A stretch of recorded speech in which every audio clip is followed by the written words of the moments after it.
안녕하세요. 갓 결혼한 딸을 가진 엄마입니다.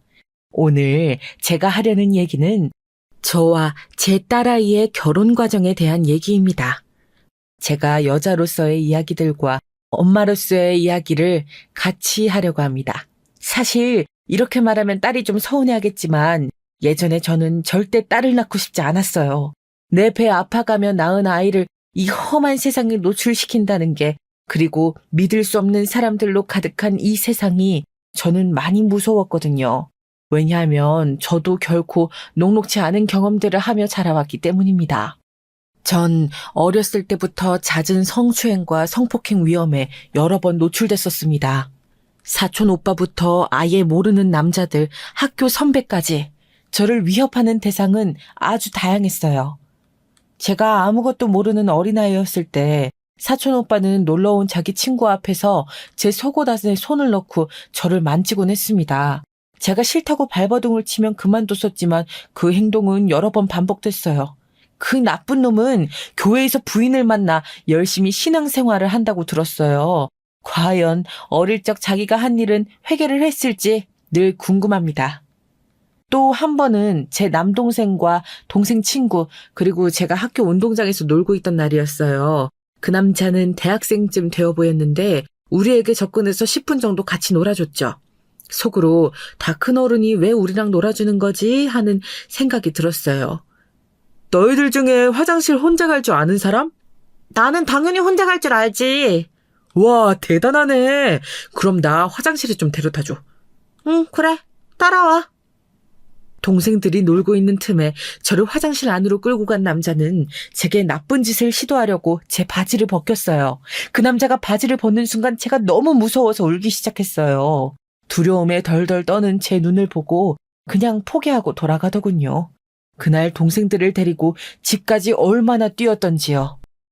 하루는 나보다 1살 더 많은 남자아이를 어른들 앞에서 장난으로 놀렸는데 어른들이 없는 틈에 나를 밖으로 데리고 가서 복수하겠다고 바지와 속옷을 벗으라고 때리더라고요. 제 몸을 만지작거리고 도망갔고 저는 그날부터 절대 남을 놀리지 않았어요. 아직도 복수라는 내용의 영화들을 정말 너무 싫어하고 무서워합니다. 꽤 자라서 초등학생이었을 때 버스에서 하차하는 저를 한 남자가 따라 내려서 말을 걸더군요. 나 너 알아. 저는 잘 모르겠는데요. 나는 너 알아.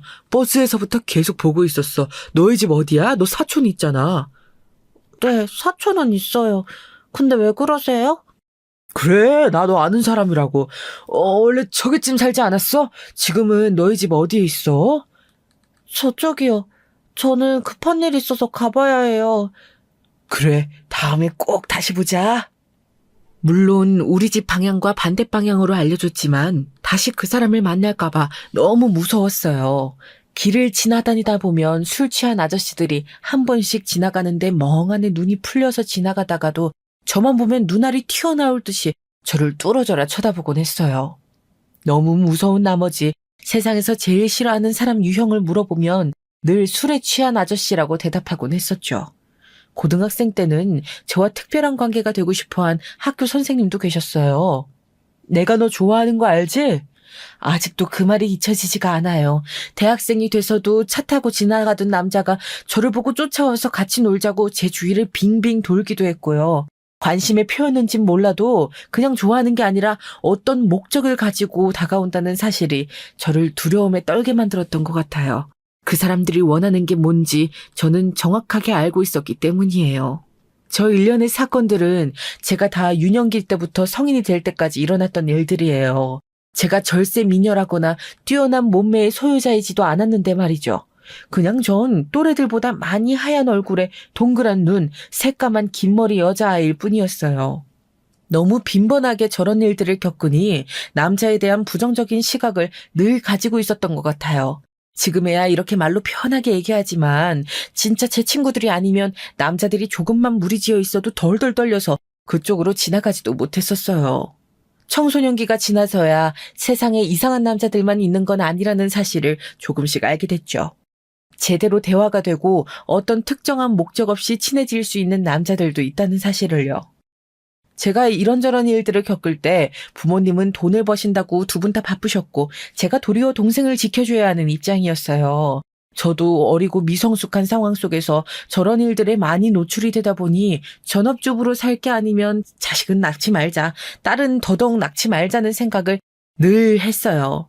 하지만 역시 사람은 망각의 동물이라고 하잖아요. 그놈의 호르몬이 뭔지 불끈거리는 호르몬의 장난을 이겨내지 못하고 결국 저는 사랑하는 남편의 아이를 낳았습니다. 사실 남편은 저보다 2살 아대입니다. 대학교 동아리방에서 처음 봤어요. 저는 국문학과였는데 항상 말싸움을 잘하고 싶다는 로망이 있었습니다. 그래서 토론 동아리에 들어갔습니다. 그러던 중에 4년 후배였던 그 사람을 만났습니다. 남들 보기에도 하얀 피부에 조용하고 말수가 없는 그런 사람이었습니다. 삼수를 하고 입학을 해서 또래들이랑 어울리는 것도 어색해 보이고 참 잘 웃지도 않는 사람이었어요. 야, 쟤 봤냐? 수연이 너만큼 하얀데? 와, 나 남자가 저렇게 하얀 거 처음 봤어. 이복의 친구, 이제 갓 입학한 어린 후배한테 마술을 뻗치지 말게. 그럼 큰일 난다, 큰일 나. 범죄다, 범죄. 야, 네가 가서 좀 잘 챙겨줘라. 네가 우리 동아리의 최강 오지랖녀 아니냐. 야, 나 이제 놓친내야. 우리 예쁜 후배들이 어련히 잘 챙겨주려고. 내가 나설 군번이 아니올시다. 거기 후배! 잠깐 이리 와봐요. 옳지. 자, 우리 동아리 많이 낯설죠? 여기 최수연이라고 후배보다 2살이나 많은 고학번 선배신데 이 선배가 참 말싸움도 잘하고 말이야. 못하는 게 없고 모르는 게 없는 사람이거든? 궁금한 거 있거나 같이 다닐 사람 없을 때 혹은 같이 밥 먹을 사람 없으면 이 선배한테 전화해서 밥 사달라고 해. 꼭 알겠지? 난 그럼 간다. 수연 너 잘 챙겨줘라.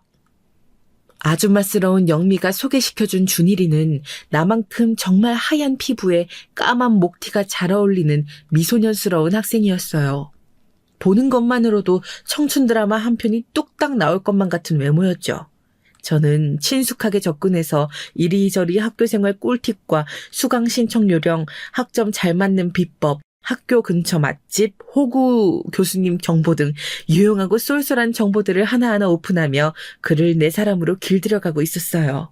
사실 정말 조용하고 늘 다운이 되어 있고 차분한 것처럼 보였지만 그의 내적 분노가 제 눈에 계속 들어오더라고요. 남들은 잘 모르지만 나만 보이는 그의 깊은 빡침 카운트다운이 눈앞에 보이는 것 같았어요.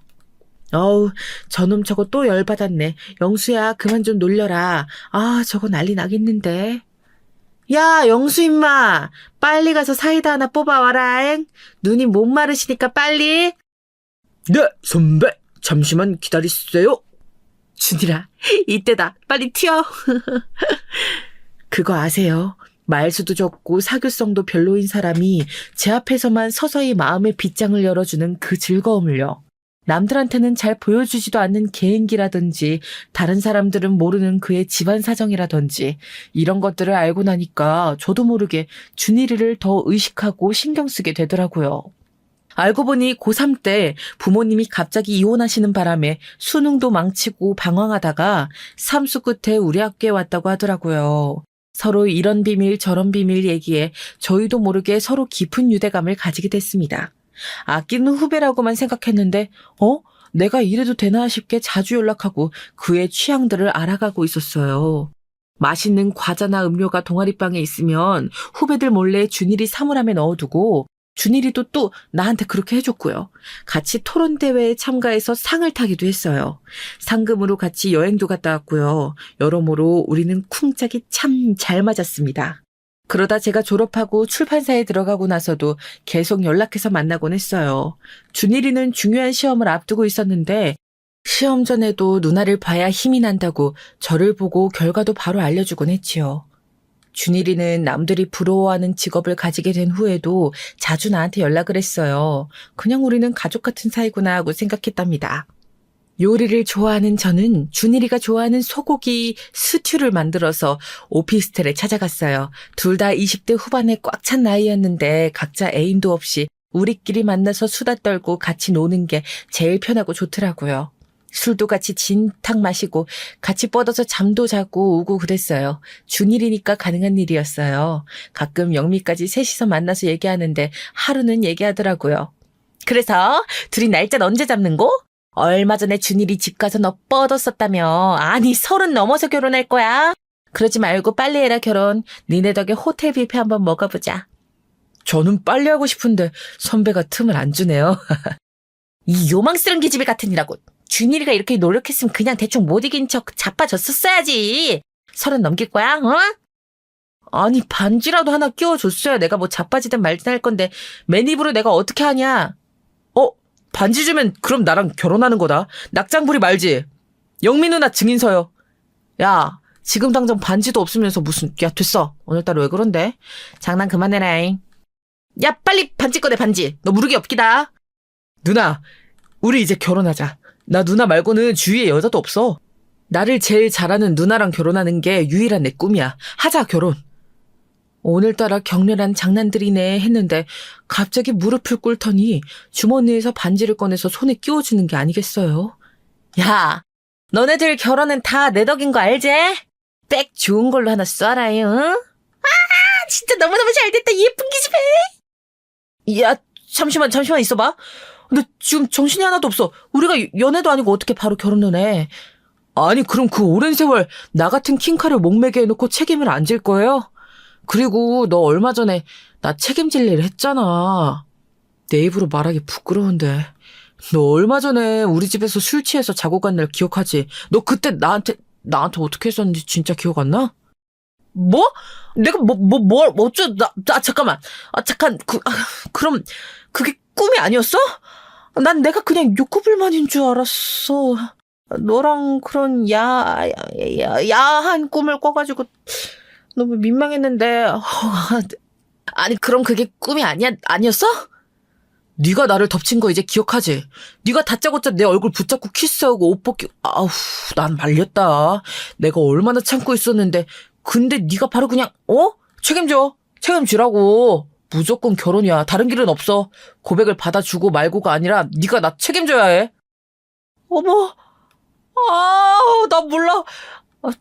준혜라 미안해. 어떡하지? 어떻게 그걸 기억을 못해? 왜 진짜. 그렇게 저는 살면서 가장 대화를 많이 하고 서로를 잘하는 남자와 결혼하고 아이도 낳았습니다. 그렇게 지금 눈에 넣어도 안 아픈 딸을 얻었죠. 가끔 생각해요. 내가 준일이가 아니라 다른 남자와 결혼했더라도 지금처럼 이렇게 행복할 것 같은지에 대해서 말이에요. 오랫동안 대화하고 신뢰가 쌓여있는 이 남자가 아니었다면 저는 다른 남자와는 행복하지 않았을 것 같아요. 다만 제게 아이는 항상 불안하고 걱정되는 존재였습니다.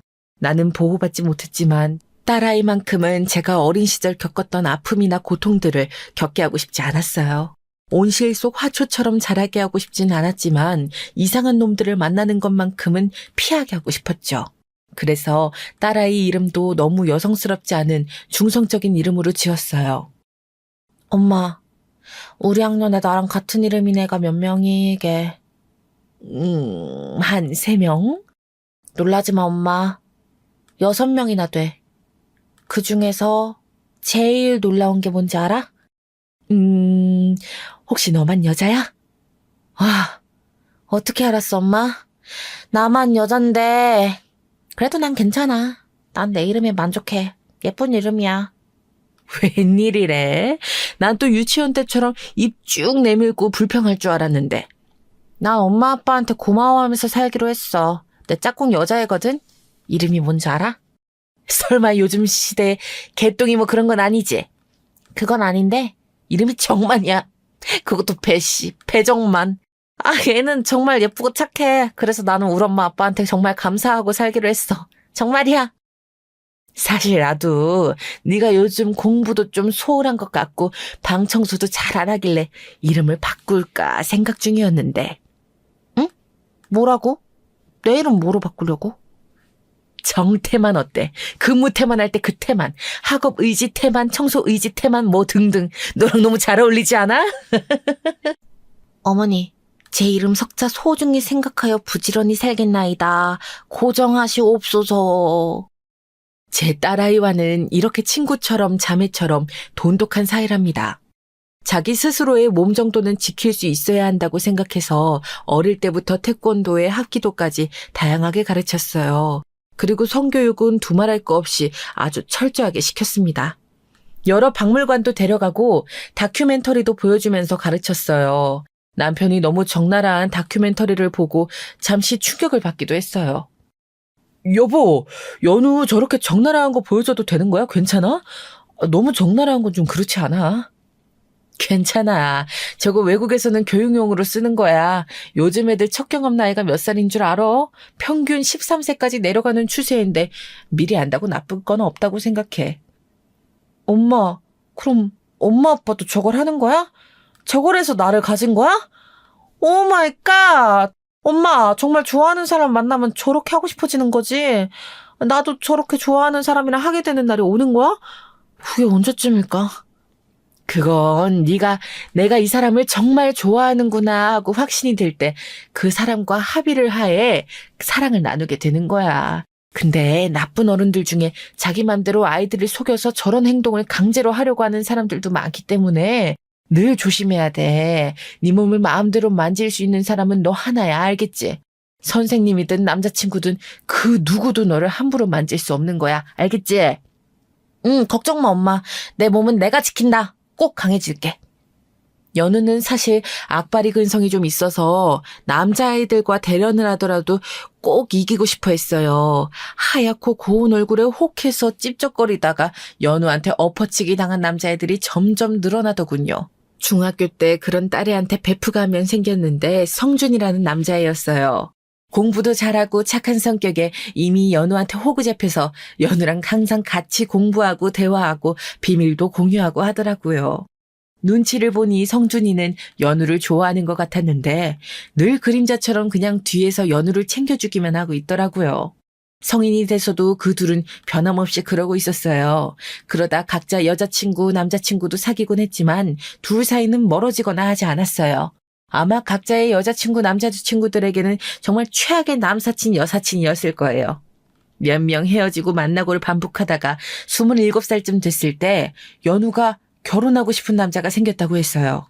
저는 내심 성준이가 아니라서 아쉬웠지만 그래도 괜찮은 남자겠거니 생각했는데 우리 집에 한 번 놀러 왔는데 제가 옆에 없는 줄 알고 연우한테 이것저것 물어보는 모습이 뭔가 모르게 거부감이 들더군요. 이런 집은 얼마나 하냐, 아버진 퇴직이 얼마나 남으셨냐 등등 뭔가 애매하게 집안 상황을 조사하는 느낌이었죠. 그래도 딸이 선택한 남자인데 믿어보자 하고 상견례 자리에 나갔습니다. 그날따라 이상하게 좀 카리스마 넘치게 보이고 싶더라고요. 상견례 자리인데 내가 왜 이러나 하면서도 머리도 긴 생머리에 아이라인 확실하게 그려주고 옷도 시크한 블랙으로 쫙 입고 나갔습니다. 남편도 오랜만에 보는 제 모습에 많이 놀라더군요. 몸매 관리를 꾸준히 한 덕분에 뒷모습만 보면 아직 30대 같다고 해서 기분이 좋았어요. 근데 왠지 싸우러 나가는 여전사 같다고 해서 한참 웃었네요. 상대방 집안 사람들을 만나기 전에 화장실에 먼저 들렸는데 아주 간사한 목소리의 아줌마가 통화를 하시더라고요. 말도 마! 이번에 우리 아들이 아주 제대로 물고 왔어. 내가 제대로 연기한 보람이 있다니까? 잘 사는 집안 여자애들이 도리어 순진한 경우가 많다더니 세상 물정을 하나도 모르더라고. 백화점에서 마주쳤는데 애가 순진하니 괜찮은 거야. 친구랑 말하는 거 들어보니 고등학교 체육교사더라고. 다니는 헬스장을 또 내가 샥 깔아내서 일부러 내 아들 다니게 했지 뭐. 저놈이 얼굴도 반반한데 몸매가 예술이잖아. 여자는 또 얼마나 잘 꼬시는지 몰라. 아, 저번에 선본 여자는 어떻게 됐냐고? 그 여자가 조건은 더 좋아. 거긴 졸부랜다. 졸부. 우선 양다리 걸쳐보고 그 여자도 넘어오면 갈아타라 그래야지. 이 여자 집안도 강남 부자래. 그 여자애가 꼬셔지면 이 집을 쏙 빨아먹고 버려야지. 백이 좋을까? 차가 좋을까? 집까지 한번 땡겨봐? 어때? 살다 저런 저속하고 상스러운 여자가 있다니 싶었습니다. 근데 가만히 생각해보니 고등학교 체육교사라는 단어가 걸리더군요. 설마 영우는 알겠지. 아닐 거야. 우리 애가 저런 사기꾼 집안에 속았을 리 없어. 상견례 자리에 앉고 서로 인사를 나누는데 낯설지 않은 목소리가 들렸습니다. 어머, 사부인이라고 이제 불러도 되겠죠? 아, 세상에 너무 젊어 보이신다. 30대라고 해도 믿겠어요. 세상에 군살 하나 없으시네요. 사부인은 아직 좀 이르죠. 근데 참 목소리가 참 까랑까랑하시네요. 얼굴도 참 고우시고. 연기를 하셨어도 참 멋지게 연기할 상이신데 배우를 하셨어도 상을 엄청 타셨겠는데요. 안 그러니 연우야? 제 은근히 돌려가는 말투와 표정에 딸과 남편이 당황하더라고요.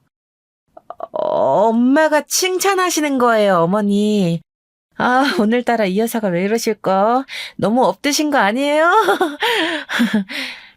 그래, 헬스 트레이너 하는 친구라고. 인물도 좋고 몸매도 좋은데 나는 그 헬스 트레이너라는 직업이 좀 걸리네요. 비전이 있는 직업이 아니지 않나?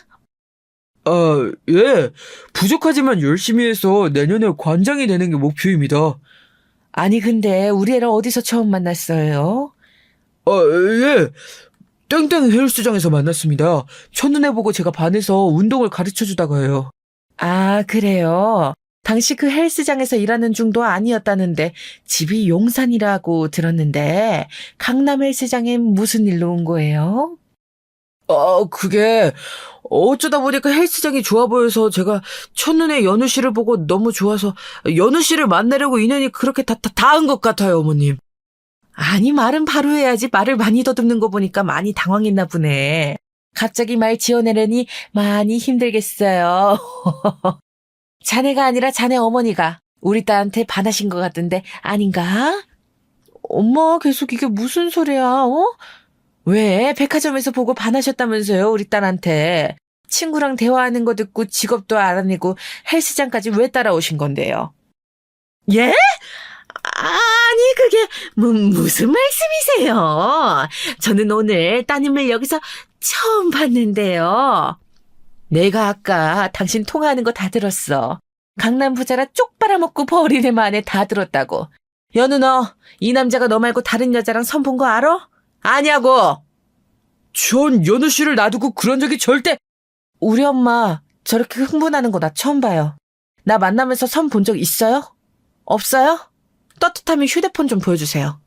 연우 씨, 왜 이래요? 나 못 믿어요? 떳떳하면 휴대폰 보여주면 되겠네. 안 그래요? 재산이고 직업이고 나는 아무 상관없는 사람인데 사기꾼은 내가 용서 못하지. 아이씨, 정말 처음 봤는데 너무 무례하시네 다들. 오늘 본 지 얼마나 됐다고 폰을 깔아버려요? 존나 일진 사납네. 궁지에 몰리니까 그놈은 바로 바닥을 드러내더군요. 웬 거지 같은 집안이랑 엮여가지고 어쩔 수 없어 진짜. 거지 같은 집안? 웃기시네. 그 거지 같은 집안이랑 엮여가지고 한탕 크게 챙기고 튀려고 하신 게 누구시더라? 잘 걸렸다 이 새끼들아. 감히 누구 딸한테 사기를 쳐? 내 남편이 누군지 알아? 대한민국 검사 출신이다 이것들아. 너네 혼인빙자 간음으로 다 쳐넣을 거야. 다 쳐넣을 거라고. 내가 못할 것 같아? 아줌마가 화장실에서 통화하는 건 내가 다 녹음했거든. 왜? 더 우겨보시지? 여보, 이 사람들 완전 사기꾼이에요. 내가 녹음도 해놨으니까 당신 이 사람들 콩밥 좀 먹어줘요. 검사? 저 여자의 아빠 그냥 공무원이라며? 네, 공무원 맞죠. 검사니까. 처음부터 밝히면 너무 부담스러울까봐 아직 안 밝혔었는데 이제 밝힌 게 천만 다행인지도 모르겠네요. 이제 재수가 없을라니까. 얼른 가자. 얼른 가자고! 아이씨, 또 그걸 못 참고 화장실에서 입방정을 떨고 지랄이야. 자랑도 정도껏 해야지. 이런 데까지 와서 입방정을 떨어서 다 된 밥에 죄를 뿌리냐. 와, 미친 정말. 야, 앞으로 절대 다시 보지 말자. 그리고 네가 사준 아이패드 잘 쓸게. 이별 선물이라고 생각할게. 그것만 받고 떨어져 주는 게 고맙지 않냐? 잘 살아라. 이 벌레만도 못한 것들아. 이제 졸부지만 꼬시러 가냐 이 벌레 같은 것들. 순간 너무 열이 받았는데 턱하니 숨이 막히더라고요. 깨어나 보니 가족들은 물론이고 성준이까지 병원에 와 있었습니다. 엄마 괜찮아? 엄마 미안해. 진짜 엄마 미안해. 엄마, 내가 너무 순진하게 사람을 믿었어. 처음 봤는데 운동도 잘 가르쳐주고 친절해서 나는 나한테 홀딱 반한 줄 알았지. 만난 지 얼마 안 됐는데 집안이고 뭐고 전혀 묻지도 않고 사랑한다고 빨리 결혼하고 싶다고 계속 밀어붙일 때 이상하게 생각했어야 했는데 나는 진짜 운명의 상대라서 그런 줄로만 알았어. 정말 미안해 엄마. 괜찮아. 별일 없었으니까. 앞으로 그놈 다시 만나면 면전에 침을 탁 뱉어버려. 알겠어? 아이패드고 뭐고 돌려받을 생각도 하지 말고 완전히 인연 끊는 거다. 알았지? 내가 바보야, 엄마? 엄마도 이렇게 만들고, 그 사기꾼들 다 씹어먹어도 모자랄 판에. 그 남자 나한테 걸리기만 하면 꼬리뼈를 박살내버릴 테니까 걱정 마세요. 나는 네가 걱정이다. 말은 그렇게 해도 네가 제일 충격받고 힘들었을 텐데 좋은 경험했다고 생각해. 세상에는 성준이 같은 좋은 남자들만 있는 게 아니야. 그걸 알아야 돼. 아, 엄마 맨날 성준이. 우리 여사님 살아나셨네. 성준이는 나 좋아하지도 않는데 엄마는 맨날 성준이만 예뻐하고. 아니, 나 하나만 물어보자. 성준이 어디가 그렇게 마음에 드는 거야? 성준아, 아줌마가 미안하다. 내가 딸을 낳은 게 아니라 미련 곰탱이 장님을 낳은 것 같아. 너한테 면목이 없다. 너 마음에 든다고 치근덕거리고 뒤에서 나쁜 짓 하려고 작당모의 하던 놈들, 그때 성준이가 다 알아내고 두들겨 패고 각서받은 거 넌 모르지? 너 괴롭히려고 작전 짜던 일진 언니들 해코지 못하게 계속 너랑 붙어 다닌 것도 모를 거다, 너는. 그지? 너 중학교 때 다녔던 태권도 도장도 급하게 다른 데로 옮긴 것도 왜 그런지 넌 모르지? 그때 막 들어온 막내 사범이 너 몰래 이리저리 사진 찍던 거 성준이가 알려줘서 옮긴 거였어. 너는 나랑 성준이가 키웠다 이거사. 내가 그러니 너보다 성준이를 더 믿고 그러는 거야. 아유, 성준아, 부탁인데 우리 저 미련곰탱이 연우 좀 데리고 나가서 놀아줘. 잘 부탁한다. 엄마, 진짜. 너 왜 그런 게 있으면 나한테 얘기를 안 해? 엄마도 왜 이제 그런 걸 얘기하는데. 진짜 그런 거면 내가 너 책임지고 데리고 살아야 하는 거 아니야? 그래, 불쌍한 성준이 제발 좀 책임져라, 이 눈치 없는 거사. 알았어. 책임지면 되잖아. 그건 그렇고, 근데 아까 녹음했다는 거 한 번만 들려줄 수 있어? 개풀 녹음은 무슨. 내가 검사 남편의 부인이잖아. 증거 불충분일 땐 말로 조지는 거지. 내가 이럴 때 쓰려고 대학교 4년을 토론 동아리에서 다 보냈다 이 말씀이야. 역시 말로 조지는 게 최고야. 와, 역시 우리 엄마. 와우, 그냥 바로 퇴원해야 하는 거 아니야? 쌩쌩하다 못해 날라다니시겠는데. 아줌마, 무사하셔서 정말 다행이에요. 연우는 제가 있으니까 걱정 마시고 푹 쉬세요. 그래, 성준아. 연우한테 제발 빨리 책임지라고 해라. 와줘서 정말 고맙다. 그 일이 있은 후에 말은 안 하지만 연우는 상처를 많이 받은 것 같았어요.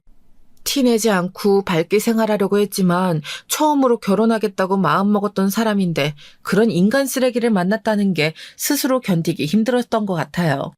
항상 불같은 정열적인 사랑을 원하던 연우였는데 그 일을 잊고 난 후 이상형이 바뀌었다고 하더라고요. 소나무같이 늘 변함없는 사람을 만나고 싶다고 하더라고요. 자주 우울해하는 연우를 성준이가 아무렇지 않게 같이 있어주면서 달래주더라고요. 연우야, 머플러 어떻게 묶는 게 멋있어 보여? 연우야, 나 네가 만들어주는 불고기 스튜 먹고 싶어서 잠이 안 온다. 지금 좀 만들어주러 와라. 연우야, 진짜 끝장나는 고기 맛집이 있는데 너무 먹고 싶어서 잠이 안 온다. 나랑 같이 좀 가줘.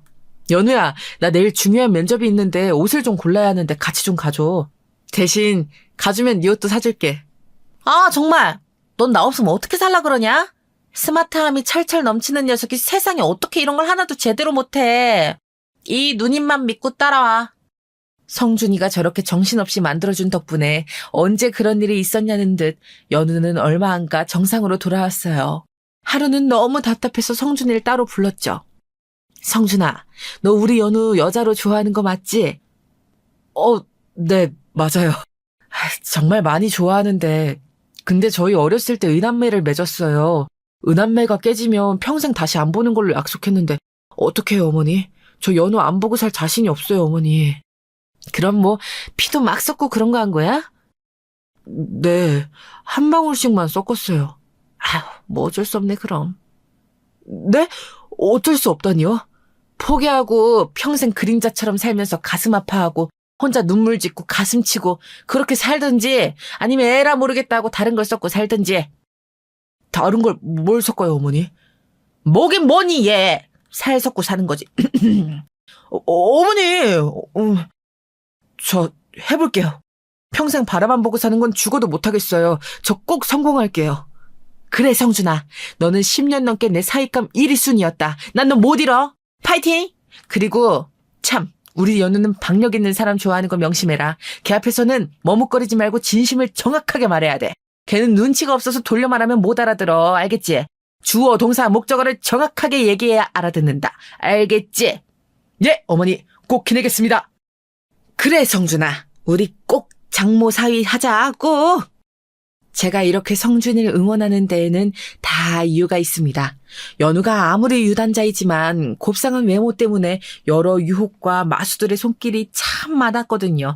잘생겼다는 오빠 친구들도 치근덕거리기 일쑤고 남자들한테 꼬리치지 말라며 해코지하려는 일진 언니들이며 자주 시끌시끌 했었지만 다 그냥 무난히 넘어갈 수 있었던 건 소나무처럼 항상 연우를 옆에서 지켜주는 성준이가 있었기 때문이에요.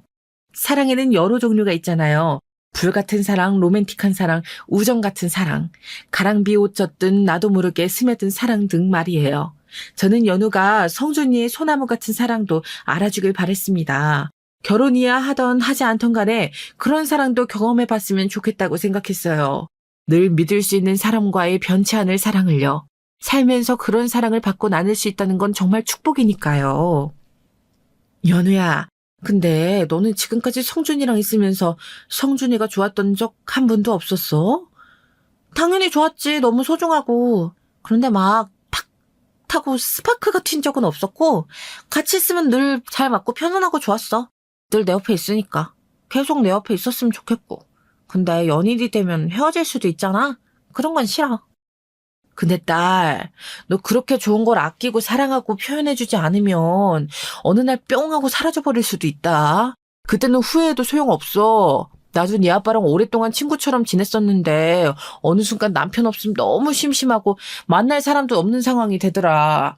나를 가장 잘 알고 가장 잘 맞는 사람이 누군지 생각하면 떠오르는 사람이 네 아빠밖에 없었어. 항상 내가 외롭고 힘들 때 생각나는 사람이 네 아빠라는 사실을 깨닫고 술 취해서 그냥 내가 입술도장을 콱 찍어버렸다니까. 근데 그때 표현하지 않았으면 어떻게 됐을까 생각해보면 너무 끔찍하더라고. 너처럼 이렇게 예쁜 딸도 못 만났을 테니까. 근데 아무리 생각해도 성준이 네 짝으로는 아니라면 걱정하지 마. 나도 성준이를 아끼기 때문에 말이지. 내가 하나 기획하고 있는 게 있거든. 내 친구 중에 그 지영이라고 있는데 걔 딸이 착하고 예쁘고 그렇더라고. 너랑은 영 아니다 싶음 나 성준이랑 걔랑 연결시켜줄 거야. 저렇게 참하고 괜찮은 성준이를 네가 그렇게 싫다는데 다른 여자나 소개시켜줘야지 뭐. 3일 줄 테니 잘 생각해봐. 뭐? 3일? 그래. 알았어. 평소 같으면 그럴 일 없다고 손사래를 칠 연우였는데 어쩐지 이번에는 생각을 좀 해보겠다더군요. 대어를 낳기 위해 저는 떡밥을 하나씩 뿌리고 있었습니다. 야, 뭐해? 너희 엄마 곧 생신이잖아. 뭐 해드리면 좋을지 상의하게 우리 집으로 좀 와라. 너 그냥 우리 엄마 아들 해라. 이러니 우리 엄마가 너를 어떻게 안 사랑할 수 있겠냐? 1시까지 갈게. 밥은 먹었어? 안 먹었는데 배가 안 고파. 얼른 와. 엄마, 나 성준이네 갔다 올게. 뭐 상의할 게 있다나 봐. 그래, 잘 갔다 와. 근데 옷이 그게 뭐야? 좀 이쁘게 입고 다니라 좀. 치마도 좀 입고. 이쁜 다리 다 썩힐래? 와우, 알았어. 갈아입을게, 진짜. 나 갑니다. 야, 너 왜 늦어? 너 왜 이렇게 이쁘게 하고 왔어, 설레게? 헐, 너 그런 말도 할 줄 알아? 언제 또 그런 고급 기술을 장착했대? 둘은 제 생일 파티를 한참은 상의했대요. 성준이도 그날따라 말할 용기를 내기가 정말 힘들었다네요. 야, 우리 엄마 무슨 환갑잔치도 아니고 생일을 이렇게까지 심각하게 상의할 일이냐, 일이? 지금 몇 시간째야? 사실은 연우야. 내가 할 말이 있어서 그래. 잠시만, 물 좀 마실게. 그러니까, 우리 어렸을 때 은한매 맺었던 거 기억나? 피 한 방울씩 섞어서 했던 거. 응, 기억나. 맞아. 우리 그런 것도 했었네? 진짜 웃긴다. 우리 술은 못 마시니까 사이다에다 피 섞어 먹고 철 냄새 난다고 욱욱거리고. 근데 그건 왜? 우리 그때 의형제 깨지면 다시는 안 보기로 했었던 것도 기억나? 나 이제 너랑 은한매 그런 거 하기 싫어. 피 섞고 그런 거 말고 다른 거 섞고 싶어. 이 바보 같은 성준이는 정말 저렇게 얘기했었대요. 그동안 여자친구가 있었다는 건 혹시 다 거짓말이 아니었을까 하는 생각이 들더군요. 내가 말한 그대로 말할 줄이야. 다른 거? 뭘 섞을 건데? 뭐? 너랑 살 섞는 사이가 되고 싶어. 뭐라는 거야, 지금? 살은 어떻게 섞는 건데? 이렇게. 야! 연우는 오후에 나가서 늦은 밤이 돼서야 집에 들어왔어요. 뭐하다 이제 왔어? 많이 늦었네. 엄마, 그거 알아? 성준이 잘해. 뭐? 아, 얘가 무슨 소리라는 거, 뭘 잘해, 너희 혹시, 야, 장난치지 말고 주어를 말해, 주어를. 아니, 걔가 나랑 은남매하기 싫다고, 피 썩는 거 말고, 이제 나랑 살 썩고 싶다고 하는 거야, 세상에. 아, 성준아, 왜 그랬니, 세상에. 그 하고 많은 미사오구들과 달콤하고 로맨틱한 말들은 다 놔두고, 살에다 좀 섞어보자고 하다니요. 이러니, 그 오랜 세월 둘은 진전에 없었던 것 같기도 해요. 그래서 어떻게 했는데? 내가 썩었나 봐. 살 썩는다 그래서 그 시기 얘기하는 줄 알고 깜짝 놀랐는데 글쎄 키스를 하더라고? 아니 근데 너무 잘하는 거야. 엄마 심장이 막 벌렁벌렁하고 몇 시간을 한 건지 모르겠어. 그럼 이제 성준이랑 만나는 거야? 아 우리가 어떻게 그래. 그냥 키스만 한번 해본 거지 뭐가 변하겠어? 아, 좋다 말하네. 너희 이제 한동안 안 만나는 게 좋겠다. 너 토요일에 시간 좀 비워놔. 정숙이 아줌마 아들이 있는데 애가 참 괜찮대. 걔 좀 만나봐라. 너보다 2살 위 오빠인데 직업도 좋고 얼굴도 잘생겼대. 그리고 성준이도 전에만 했던 친구 딸 소개시켜줄까 그렇게 알고. 저는 바로 성준이에게 전화를 걸었어요. 방금 연우한테 얘기를 들었는데 한동안 너 우리 집엔 이제 안 오는 게 좋겠다, 성준아. 섭섭하게 듣지 말고 대신 너 지영이라고 내 친구 딸이 있는데 애가 참 예쁘대. 토요일 2시에 네모 호텔 라운지에서 만나기로 약속 잡을 테니 그때 시간 비워놔. 네가 참 좋은 애라서 내 딸이랑 엮어주고 싶었는데 니네 인연은 여기까지인가 보다. 어쩔 수 없지 뭐. 갑자기 생각지도 못하게 급변하는 상황에 연우는 난리가 났더군요. 이제 자기 마음을 좀 알까 싶었는데 아침에 일어나 보니 잠을 잘 못 자고 울었는지 눈도 얼굴도 퉁퉁 부어 있었습니다. 아니, 얘 얼굴이 왜 저래? 무슨 일 있었어? 갑자기 사랑의 열병을 좀 앓는 중이라 이해해 주셔. 뭐든 좋은데 여보. 좀 살살해. 잡궜어. 걱정 마요 여보. 내가 꼭 커플 매칭 성공할 테니까. 그런데 세상에 이 곰탱이들이 각자 약속한 토요일 2시에 어떻게 됐는지 아세요? 각자 서로의 소개팅을 막으러 갔다가 서로 한참을 어긋나서 그날 밤에야 서로 만나고 오해를 풀었다네요. 야, 대체 전화도 안 받고 어디 있었어? 너 그 소개팅 자리 왜 안 나갔는데? 그러는 넌 어디 갔었어? 약속 장소 세모 호텔 아니야? 뭐? 너 거기 갔었어? 당연하지. 키스까지 실컷 해놓고 딴 남자랑 소개팅은 절대 안 돼. 내가 얼마나 긴 시간을 너만 보면 좋아했었는데 그동안 네가 다른 남자 사귈 때마다 나도 좋아서 다른 여자들 사귀는 것처럼 연기한다고 얼마나 힘들었는지 알아? 내가 너랑 키스한 이후로 계속 잠도 제대로 못 자고 진짜 미치겠다고. 너 진짜 나 좋아해? 언제부터 얼마나 좋아했는데. 와 진짜. 너 당장 따라와. 빨리. 야 아파. 어디 가는데 지금. 어디긴 어디야. 내가 너 얼마나 좋아하는지 지금 당장 보여주러 가는 거지. 너 오늘 혼날 거고 단단히 하는 게 좋을 거야. 두고 봐. 오해를 풀고 왔다는 애들 얼굴이 불그스레한 것이 영 수상하더라고요. 너네 치고받고 싸운 거야? 아님 술을 마신 거야? 얼굴들이 왜 그렇게 빨개? 제가 무슨 일 있었나 하고 물어보면 별일 없다고 하는데 눈도 못 마주치고 얼굴만 더 빨개지는 게 정말 수상했어요. 수상하다, 수상해. 그 다음날 둘은 제 취조에 결국 의남매 말고 드디어 연인이 되기로 했다는 말에 제가 만세 삼창을 불렀습니다. 만세! 연우야, 엄마 진짜 기분 너무 좋다. 이제 여한이 없어. 와, 내가 드디어 이 곰탱이들을 키우면서 이런 광경을 보다니. 연우야, 너 뭐 갖고 싶은 거나 먹고 싶은 거 없어? 성준이랑 뭐 커플 아이템 그런 거 사줄까? 말만 해, 말만. 아, 엄마가. 우리가 무슨 20살 어린애도 아니고 커플템이 뭐야. 괜찮아. 이제 사귀기만 한다는 건데. 아니 무슨 누가 보면 등남이라도 한 줄 알겠어 아주. 나보다 엄마가 더 좋아하네. 입이 귀에 걸리셨어. 연우야 진짜 엄마가 정말 기분이 너무 좋다. 근데 너 갑자기 왜 성준이랑 사귀기로 한 거야? 계속 고민하고 미적지근하더니. 엄마 내가 그날 확인을 좀 해봤는데. 무슨 확인? 있잖아, 엄마. 아우, 정말 뜸들이지 말고 그냥 얘기해. 뭘 확인했는데. 성준이 잘해. 진짜 잘해. 완전 상남자야. 눈에 불꽃이 보이더라고. 그렇게 열정적인 남자인지 나 알고 지낸 지 10년이 훌쩍 지났는데 이제 알았어. 뭘 잘한다는 건데? 기집애 좋겠어. 주어가 없어도 이제 다 알아듣겠다. 성준이가 왜 박령남이 됐겠어? 너 때문에 너무 참아서 이렇잖아. 이거 사. 몸에 좋은 거 많이 만들어줘. 그로부터 3개월밖에 안 지났는데 세상에 이렇게 급하게 결혼식을 하게 될 줄은 몰랐어요. 아니, 얘네들이 얼마나 급했으면 저를 아주 빠르게 할머니로 만들어줬어요. 이걸 누가 믿겠습니까? 사귄 지 3개월 만에 초고속으로 결혼식을 올리는 저 아이들이 사실은 10년 넘게 친구로만 지냈던 아이들이란걸요. 결혼식이 순조롭게 잘 흘러가는가 했는데 결혼식 당일 맞은편 웨딩룸에서 고성이 오고 가고 난리가 났더군요. 그래, 너무 순조롭다 했어요. 무슨 일인가 싶었는데 세상에 어떻게 보면 참 인연이긴 인연인가 보다 했습니다. 우리와 상견례를 했던 그 사기꾼 집안이었어요. 근데 오늘은 또 묘하게 상황이 반전된 것 같더라고요. 야, 너네 집 졸부라고 하지 않았어?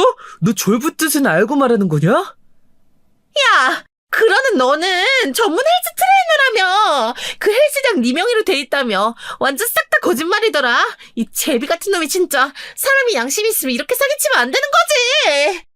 사기는 누가 쳤는데? 졸부 아빠 있으시다면서요, 예?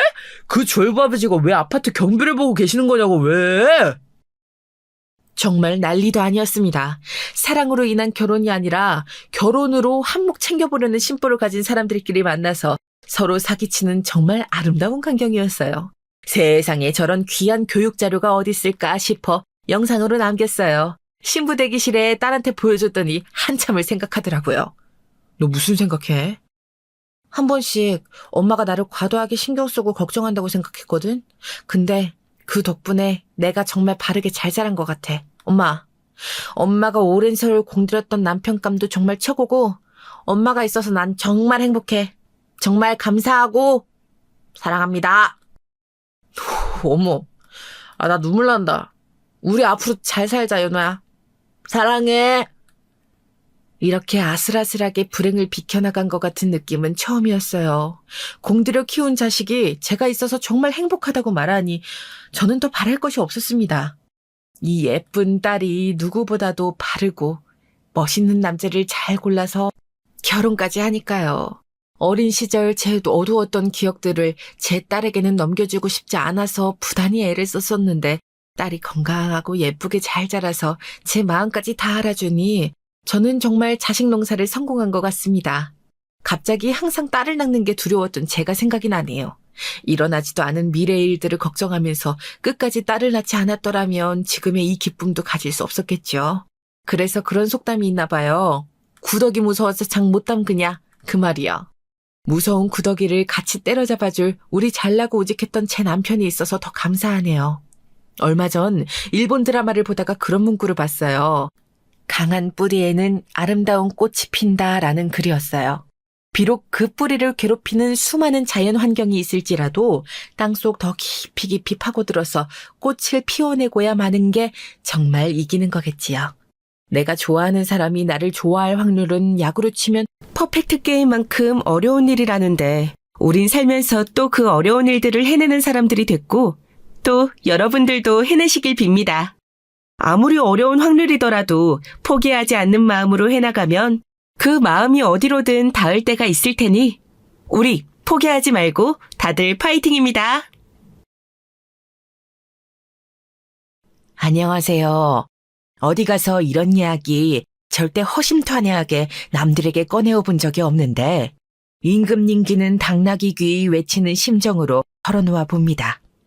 저는 경기도의 변두리에서 22살까지 어느 작은 공장에서 일을 하다가 23살이 되던 해에 제 바로 위형제인 작은 오빠의 권유로 서울에 가게 되었습니다. 말자야, 죽이 되든 밥이 되든 너는 서울로 가라. 내가 일전에 잘 알고 지냈던 형님께서 작년에 장가 들어서 서울에 살고 계시는데 형수님이 차리신 미용실이 꽤 되고 있나 봐. 일손이 필요하신 모양인데 네가 가서 허드렛 일도 하고 미용 손기술도 가서 익혀보고 그렇게 살아. 이미 말은 다 전해놨어. 저는 작은 오빠가 호영호재하며 지냈던 분을 찾아가 신세를 졌어요. 저는 그분들을 만식이 삼촌, 윤정이 이모 이렇게 불렀어요. 매일이 새로웠지요. 윤정이 이모의 미용실에서 저는 온갖 허드렛 일을 도맡아 했고 손님들의 말벗도 해드리면서 사회성을 길러나갔습니다. 말문이라는 게 따로 트이는 것이더라고요. 저는 제가 항상 소심하고 숫기 없는 사람인 줄로만 평생 알고 있었는데 낯선 사람들에게 커피도 타주고 가족 이야기도 들어주고 이러다 보니까 너스르라는 게 생겨서 신기했어요. 저의 이 변화가 제 인생을 완전히 바꾸어 놓고 말았습니다. 서울에서 생활한 지 꼬박 1년을 채워가던 어느 날이었어요. 저는 그 무렵 윤정이 이모로부터 남자친구를 왜 안 만드냐는 질문을 계속 받고 있었습니다. 예, 말자야. 너도 이제 일에 제법 능숙해졌고 혼자 간단히 손님 머리 잘라드리는 것 정도는 할 수 있게 됐잖아. 이제 남자친구 좀 만들어서 연애할 때 안 됐니? 너 늦지 않게 만들어야 제때 결혼도 하고 그러는 거다. 방심하고 있다가 노처녀 되는 거야.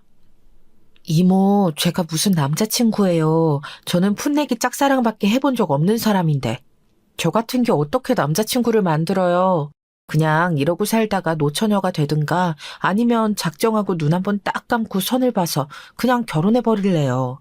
절대 남자친구를 만든다든가 그런 건 저는 못해요. 저는 손사래를 매번 쳤었지만 어느 날 미용실 주변에 있던 커피숍을 지나가다가 그를 봐버렸어요. 키가 제법 훤칠했고 아주 말끔하진 않아도 단정하게 옷을 갖춰 입고 있었으며 책을 한 손에 든 걸로 보아서 대학생이 아닐까 싶었습니다. 눈이 마주치자 저에게 그쪽에서 먼저 살짝 목례를 하는 게 아니겠어요? 저는 그가 참 매너 있다 생각하면서 저도 모르게 목례로 화답을 하였는데 앞불싸 알고 보니까 제 뒤편에 그의 일행이 다가오고 있던 거예요.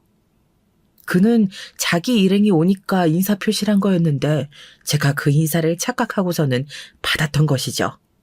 그걸 안 제가 너무 창피해서 미용실로 주랭랑을 치고 말았는데 그러면서 뒤를 돌아봤더니 그가 저를 쳐다보고 있었습니다.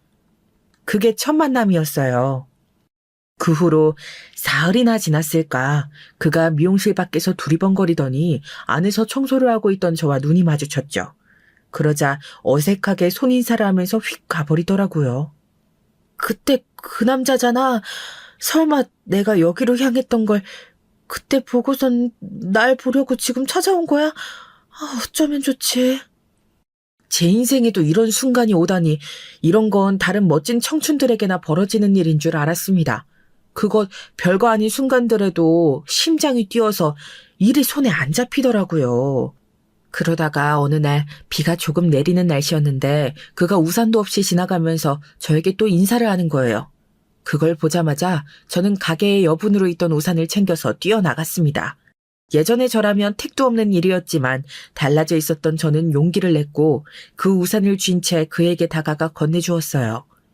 그때가 아마 서로 눈인사를 매일 하기 시작한 지 3주 정도 지났을 때였을 겁니다. 이거 가져가세요. 괜히 비 맞지 마시고요. 그러다 감기 걸려요. 그리고 시간이 되시면 혹시 다음번에는 저기 옆에 커피숍에서 같이 커피 한 잔 저와 드셔주실 수 있으실까요? 그러자 그의 귀가 빨개지더니 저에게 별 대답도 없이 엄청 부끄럽다는 기색으로 휙 도망쳐버렸어요. 혼자 남겨지니까 황당하더라고요. 그래도 저는 놀랍게도 개의치 않았습니다. 이미 제 마음속에 그가 자리 잡은 뒤였으니까요. 어디서 그런 용기가 생겼었는지 모를 일이에요. 저는 그 다음날 여느 때처럼 미용실 앞을 지나가며 저에게 눈인사를 보내는 그날따라 왠지 머쓱해 보였던 그를 발견하자마자 바로 뛰쳐나갔습니다. 나가보니까 미용실 앞에 우산을 돌려줘 놨더라고요. 빠르게 멀어지고 있는 그의 등 뒤에 대고 제가 외쳤었죠. 이 배짱 없는 남자 같은 이라고 커피 한 잔 같이 마시자는데 그게 대답도 못 해줄 일이에요? 지금 만나는 애인이 따로 없다면 나랑 만나달란 말이에요. 지금의 저에게 그런 행동을 누가 다시 해보라고 한다면 절대 못한다고 할 것 같네요. 저 스스로도 그때 그랬다는 게 가끔씩은 믿어지지 않으니까요. 저의 외침을 들은 그는 어안이 벙벙해서 어쩔 줄 몰라 있었고, 그 후로 어쩌다 보니 저의 주도하에 이래저래 데이트를 하게 되었습니다. 그 역시도 저에게 호감이 있었지만 어떻게 표현해야 할지 모르는 쑥맥이었기 때문에 제 주변을 돌면서 자꾸 간을 보았던 것이더군요. 그러다가 제가 확 돌진하는 바람에 결국 연인 사이로 발전하게 되었고요. 그는 경상도에서 태어난 사람이었지만 중학교 진학과 동시에 서울로 올라왔고 양친께서는 친척분들에게 상당히 의지하면서 서울살이를 이어가고 있던 실정이라고 하셨어요. 그는 공부머리를 어느 정도 타고났기에 그것 하나만 보고 친척분들이 원조를 해준 모양이었습니다. 그러나 공부만 꽤 할 수 있었던 게 다였을 뿐 저에게 숙기 하나 없이 군 것만 봐도 알 수 있듯이 생활력 하나 없는 사람이었어요. 게다가 놀라운 점이 한 가지 있었지요. 뭐? 말자야, 너랑 만나는 그 사람이 B형 간염 복균자라고? 네, 저도 어제서야 듣고서 알았어요. 그 사람의 어머님 그리고 친형분께서도 해당 사항이 있으신 모양이던데요. 그런데 저는 그런 게 뭔지 잘 몰라요. 솔직히 관심도 없고요. 나도 그런 걸 잘 아는 건 아니야.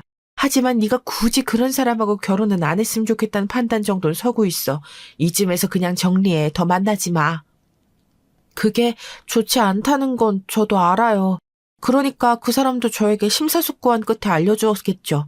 결혼 이야기가 오가고 있던 중이었으니까요. 끝까지 숨기지 않고 저에게 솔직하게 말해준 게 저는 엄청 고맙고 이걸로 더 믿음이 생겼어요. 저는 처음부터 그 사람이 좋았기 때문에 결혼까지 하고 싶어요. 제발 이모도 허락해 주세요. 이모하고 삼촌은 저에게 친가족이나 다름없잖아요. 반대하시는 결혼이라면 제 마음이 편하지 않을 거예요. 아니, 미안하지만 나는 허락을 못 해줄 것 같아. 그리고 이 사실을 너 집에는 아직 안 알렸지? 표정을 보니까 숨길 심산도 있었던 모양인데 나 그런 거 못 두고 봐. 당장 내가 연락해서 전부 알릴 거야. 이 결혼 말려달라고 내가 강하게 말하면 전부 반대를 해주시겠지. 네가 이대로 결혼하는 꼴은 절대로 못 본다. 왜 그렇게까지 하세요? 이모는 제가 잘 되는 게 싫으신 거죠? 기껏 서울살이 하게 해줬더니 허락하지도 않은 남자하고 멋대로 결혼까지 한다니까. 그게 괘씸하고 건방지게 느껴져서 반대하시는 거 맞죠? 제가 계속 이모 밑에서 잡일이나 하면서 여기에 종처럼 박혀있길 원하셨겠지만 뜻대로 못 해드려요. 뭐라고? 종이라고? 너 나를 대체 어떻게 보고 그런 소리 하는 거야? 말자야. 너에겐 정말로 크게 실망했다. 내가 너를 잘못 보고 있었구나. 저야말로 이모한테 실망했어요. 응원은 못 해주실 망정 그렇게까지 나를 세우며 반대하실 건 없잖아요? 저 당장 여기서 나가겠습니다. 그는 당시에 저에게 너무 생소하게 느꼈던 비염 간염 복균자였고 이 사실을 두고 저는 윤정이 이모와 크게 대립했어요. 민식이 삼촌도 저의 편을 들어주시지 않자 저는 크게 낙심하여 홧김에 그곳을 나와버렸습니다. 그리고 그에게로 갔죠. 시집도 안 간 여자가 사귀는 남자의 집안에 들어갔다는데 이걸 두고도 결혼하지 말라고 하실 만큼 저희 친정 부모님께서는 개방적인 분들이 아니셨어요. 기함하시면서 그렇게 된 이상 결혼해서 살아라고 하셨죠. 그렇게 저는 변변찮은 식도 올리지 못한 채로 결혼 생활을 시작하게 되었습니다. 저희 부부는 서로를 다독였던 것 같습니다. 출발선만큼은 나쁘지 않게 그어졌던 듯 싶네요. 그런데 제가 늘 마음에 걸렸던 건 저를 십시일반으로 도와주신 민식이 삼촌과 윤정이 이모를 저버린 채 배신 같은 결혼을 했다는 사실이었어요. 제가 그 두 분의 품을 뛰쳐나온 이후로 다시 뵌 적은 없었습니다. 자연스레 작은 오빠하고도 왠지 서먹해졌고요. 지금 돌아보면 그때의 저는 묘한 강박을 가지고 있었던 것 같아요. 이렇게 되어버렸으니 무조건 보란듯이 잘 살아내야 한다는 강박 말입니다. 그렇지 않으면 의미가 없고 큰일이 나는 거라고 여겼어요. 저는 유부녀가 된 지 바로 얼마 후에 임신을 했는데 이 임신 기간부터 정말 힘들었습니다.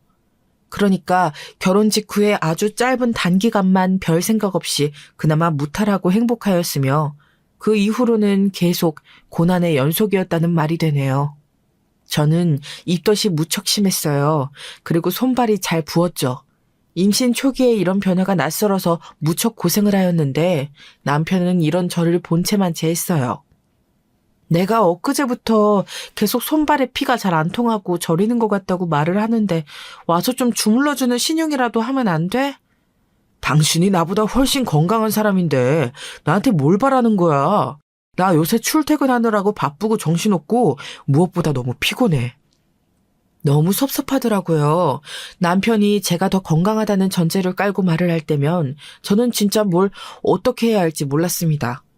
연애하던 시절에는 이따금씩 만나서 함께 수다도 떨고 산책하고 책을 읽고 이러는 순간들이 너무 편하면서도 설레고 좋았는데 결혼을 하고 나니까 그 모든 것들은 허상처럼 사라져버렸어요. 그 순간들은 공유한 사람이 바로 제 눈앞에 있는 남편이라는 사실도 믿어지지가 않았습니다. 원래 저는 결혼한 이후로 어느 규모 있는 미용실에 들어가 작은 업무를 맡고 있었는데요. 입덧이 심해지고 컨디션이 오락가락하면서 그만둘 수밖에 없었어요. 제 존재가 그곳에 민폐가 되었으니까요. 어쩔 수 없는 문제를 가지고 남편은 툴툴댔었죠. 일 다니기 너무 힘들어서 슬슬 그만둘까도 싶은데 마누라가 돈을 안 벌고 있으니 내가 쉴 수가 없네. 이러다가 내가 과로로 죽는 건 아닐까 싶다. 남편이 뭐 대단한 일이라도 다니고 있었으면 제가 말은 안 얹죠. 그런데 경력 짧은 여자들이나 주로 할 법한 단순 사무일이었어요. 당연히 돈도 얼마 못 받았고요. 그럼에도 그렇게 유세를 부리며 온갖 투정은 다 부렸었죠. 시간이 좀 지나서야 알게 되었어요. 남편처럼 원체 몸이 안 좋은 사람은 쉽게 예민해지고 짜증이 난다는 것을요. 그리고 이게 나이가 들수록 더 심해진다는 것을 말입니다. 저는 그런 상식도 지식도 없었기 때문에 스스로 발등을 찍은 거였어요. 죽으림을 다해 아이를 낳았고 예쁜 딸이었습니다. 그런 때도 남편은 저에게 수고했다, 고맙다 이런 말을 하는 대신에 저를 보며 한다는 말이 고작 이거였어요. 생각보다 애 낳는데 오래 걸렸다. 기다리느라 잠도 제대로 못 자고 힘들어 죽는 줄 알았어. 좀만 더 오래 걸렸으면 나 힘들어서 쓰러져가지고 링겔 맞을 뻔했어. 그쯤 되니까 저도 왠지 지치더라고요. 출산한 직후에 저에게 하는 태도를 딱 보니까 그 와중에도 머릿속에 드디어 판단 한 가지가 섰어요. 이 사람에게는 뭘 기대하면 안 되고 내가 이지를 해서도 안 되겠구나. 그럴 수 없는 사람이구나. 내가 어르고 달래서 힘들게 끌고 나가야 하는 사람이구나. 이걸 깨달았습니다. 막막하더라고요. 친정 부모님께서는 멀리 사시는 데다가 제가 형제들이 많으니 가까이 사는 조카들 봐주시고 그러시느라 정신이 없으셨어요. 언감생심 제가 아기를 봐달라고 할 수도 없었죠. 게다가 제 결혼 약간 미운 털 박힌 결혼이었으니까요. 의지할 때라곤 시댁뿐이었는데요. 시어머니께서도 왜 그렇게 금세 골골거리시던지 모릅니다. 남편의 친형인 아주버님께서는 노총각이신 줄로만 알았건만 알고 보니 전혀 아니었고 일찍 결혼을 하셨다가 이혼을 당하신 거였어요. 제가 존재도 몰랐던 아이도 있었고요. 저는 제가 출산을 하고 난 뒤에야 저에게 시조카가 한 명 있다는 사실을 알았고 아주버님께서는 그 작은 벌이로 전 부인에게 양육비 명목으로 매달 얼마라도 조금씩 붙이고 계셨다는 것도 알았죠. 약간 배신감이 들더라고요. 제가 이것 때문에 남편하고 좀 다퉜는데 시어머니께서는 당신을 탓하라 하셨습니다. 다 내 잘못이지. 자식들을 건강하게 낳아주지 못해서 큰놈이 결국 이혼이나 당하는 꼴을 봐야만 했으니 그게 너무 가슴이 아파서 새 며느리인 너는 모르길 바랬다. 그러니 나를 탓하렴. 절부 다 내 잘못이니까. 가슴을 치시며 우시는데 그 앞에서 차마 더 대꾸를 할 수가 없었네요. 참고로 이런 허약한 새 모자가 살아올 수 있었던 이유는 그나마 시아버지께서 서울로 오신 후에도 일을 해서 돈을 버셨기 때문이에요. 그러나 시부모님께서는 불화를 겪으셨고 친척들의 기대를 나름 받았던 남편이 대학도 예상보다 못한 곳에 간 데다가 취직도 지지부진하자 모두가 등을 돌리게 됐는데 이 과정에서 시아버지께서 집을 나가셨습니다. 연락만 간신히 닿는 정도여서 저는 결혼할 때나 한 번 배웠었네요. 암만 짚어봐도 저는 너무 섣부른 결혼을 한 것 같았어요. 그러나 정신이 들어버렸다 한들 제품에 안겨있는 딸을 위해서라도 저는 그저 이 악물고 앞으로 나아가는 수밖에 없었습니다. 딸이 5살 되던 해 남편이 일을 아예 그만뒀어요. 컨디션 조절이 힘들어졌거든요. 병원에서도 그러더라고요. 과로, 스트레스 이런 게 남편에게는 쥐약이라고 했습니다. 그런 말까지 들었는데 제가 뭘 어쩌겠나요. 혼자 가장이 되어 꿋꿋하게 일했죠. 남편은 집에서 살림을 한다고 하였으나 제가 어쨌든 한 번씩 다시 건드려야 했었고 반찬을 만들어 놓는 일도 결국은 제 몫이었습니다. 결혼이란 뭐고 인생이란 뭘까 이런 생각으로 우울해하고 있을 때 연락을 받았어요. 놀랍게도 수년 만에 목소리를 듣는 윤정이 이모였습니다. 작은 오빠에게 사정을 해서 제 연락처를 알아내셨더라고요. 삼촌과 함께 2분 내외는 지인에게 사기를 당한 이후로 최근 2년간 너무 큰 생활고를 겪게 되어서 허덕이며 사시다가 미국에 사시는 먼 친척분이 권유를 해주셔서 이민을 가게 되셨다고 했어요. 남들은 아메리칸 드림이라고 하면서 돈을 꿈꾸면 미국을 가던데 우리는 살려고 간다. 여기서는 더 이상 안 될 것 같아 말자야. 그간 우리가 어른답지 못하게 너한테 먼저 연락을 하지 못하고 그렇게 산 거 너무 미안해. 딸이 있다며 잘 지내고 있지? 네, 저는 별 문제 없어요. 풍족하지는 않아도 부족하진 않게 살아요. 그렇구나. 넌 똑똑하니까 잘 살 거야. 네가 이렇게 잘 해낼 줄 알았다면 그때 굳이 결혼을 반대하며 너와 싸우는 게 아니었는데 너무 미안하네. 저기 말자야. 다름이 아니라 내가 어렸을 때 친자매처럼 자란 결혼한 사촌 여동생이 있는데 걔가 지금 사정이 너무 어려워. 도와주고 싶지만 당장 미국으로 가야 돼서 네가 내 사촌 여동생 우리 말순이 좀 들여다봐 줄 수 있을까? 우리처럼 안타깝게 사기를 당해서 가정이 붕괴되었어. 자기 남편은 돈벌이로 베트남에 자기 어린 아들은 먼 시댁에 그렇게 따로 두고 말순이가 사는 중이야. 너에게 부탁해도 괜찮을까? 솔직히 제 코가 석자였습니다. 그럼에도 저는 그 간절한 목소리를 외면할 수 없어서 연락처를 받았죠. 윤정이 이모는 처음부터 저에게 호의적이었고 제가 마치 동생 같다고 하셨는데 그 이유를 이제야 짐작할 수 있게 되었으니까요. 제 이름 말자, 사촌 여동생의 이름 말순. 이름도 비슷했고 직접 만나보니 어딘가 이미지도 저와 닮아 있었습니다. 말순이는 다른 것보다도 반복된 불행에 지쳐 있었어요. 저는 당시 미용재료를 대는 업체에서 일을 하고 있었는데 벌이가 얼마 되지 않아서 식당 일을 시작할까 고민하고 있었죠. 그래서 제 공백을 대신할 사람으로 말순이를 염두에 두고 일을 가르쳐주기 시작했습니다. 처음에는 기운도 없고 가르쳐줘도 소극적으로 나왔던 말순이는 시간이 지나자 달라졌지요. 언니, 저는 요즘 말이죠. 아침에 눈 뜨는 시간이 기다려져요. 매일 여기 나와서 언니에게 일을 배우는 게 즐거운가 봐요. 4달 전까지만 해도 저 솔직히 남편이고 아들이고 간에 이제 그냥 그만 살고 싶었어요. 그런데 언니가 저를 바꿔놓으신 거예요. 이제는요. 여가 시간에 할 일 없이 멍하게 앉아있거나 푸념만 하는 제 자신이 너무 싫어서 뭐라도 하려고 움직이게 됐어요. 말순아, 나야말로 네 덕분에 보람을 느낀다. 내 인생 나 스스로 꼬아온 것 같아서 내 자신이 너무 싫을 때가 많았는데 나로 인해 웃음을 찾아가는 너를 보다 보면 내가 세상에 쓸모있는 사람처럼 느껴져서 그게 참 좋아. 언니는 결혼 생활 때문에 이래저래 고민이 많다고 하셨죠? 제가 비록 해결사는 아니지만 속이 갑갑하실 때는 털어놔 주세요. 잘 들어드리는 재주는 있어요.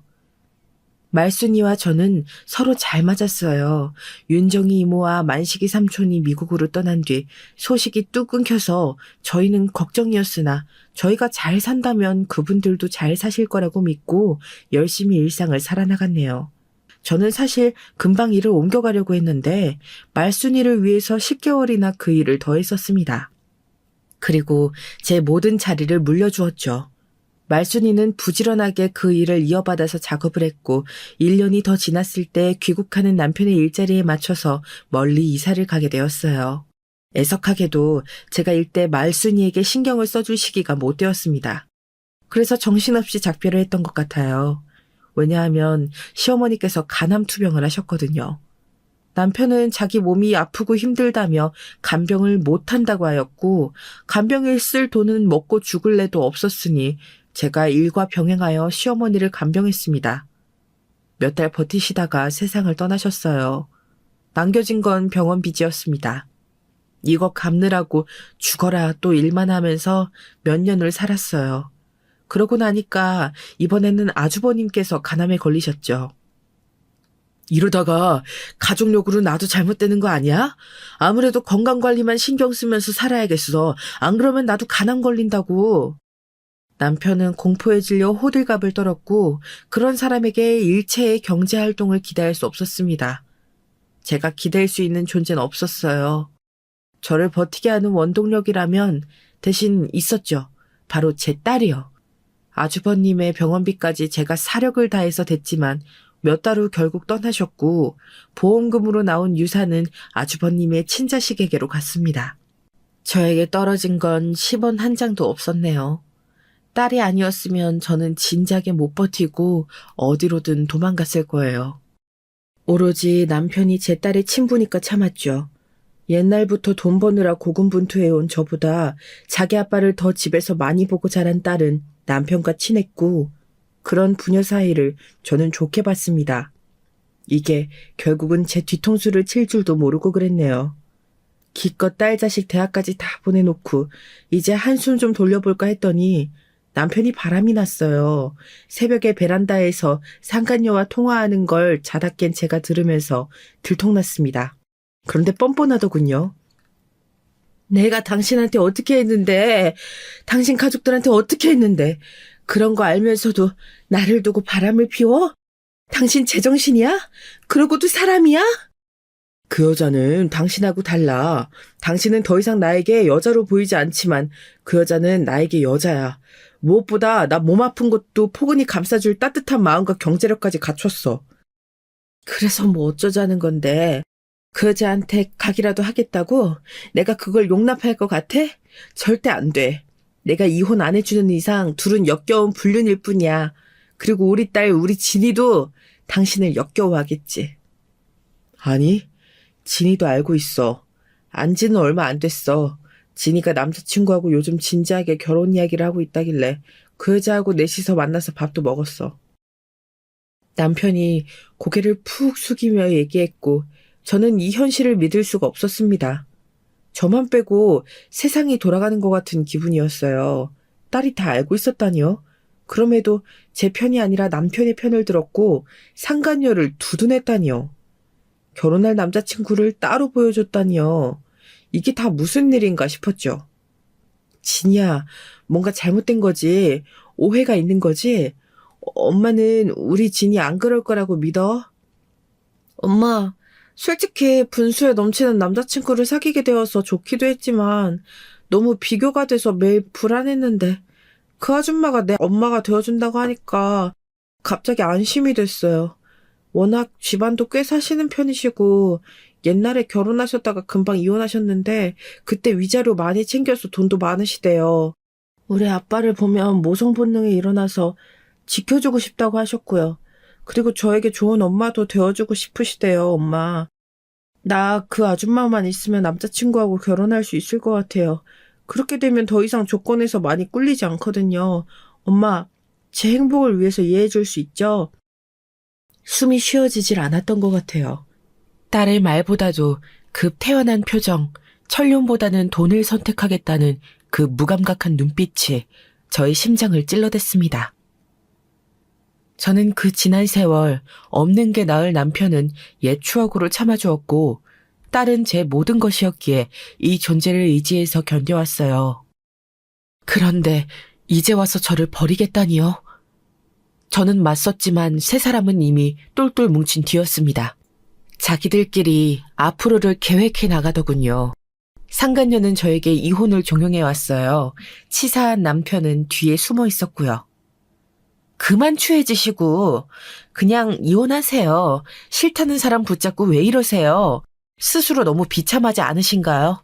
여자 대 여자로 정말 안쓰러워서 드리는 말씀이에요. 그냥 이혼 좀 해주세요.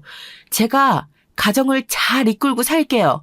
상견례도 결혼식도 당연히 제가 다 잘해야 할 거고요. 뭐라고? 당신이 뭔데 내 딸의 엄마 자격으로 그런 자리에 나가? 내가 가만 안 둘 거야. 상간녀는 전혀 겁이 안 난다는 듯 코웃음을 쳤습니다. 묵묵하게 가족을 위해서 희생하며 돈 버는 기계처럼 살아오고 집안 살림까지 다 해가며 살아온 저 같은 사람은 밟아도 꿈틀거리지 못한다고 생각한 모양이었죠. 정말로 저를 빼고서 상견례를 할 참이더라고요. 이건 아닌 것 같았습니다.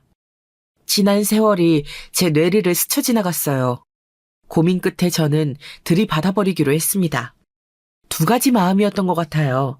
더 이상은 못 참는다, 못 당한다 이런 거였고요. 또 하나는 제 딸을 비롯하여 남편과 상간녀까지 모두 인간 같지도 않은 심성을 지니고 있다는 걸 상대 측 집안이 분명하게 알아야 할 필요가 있다고 여겼기 때문이었어요.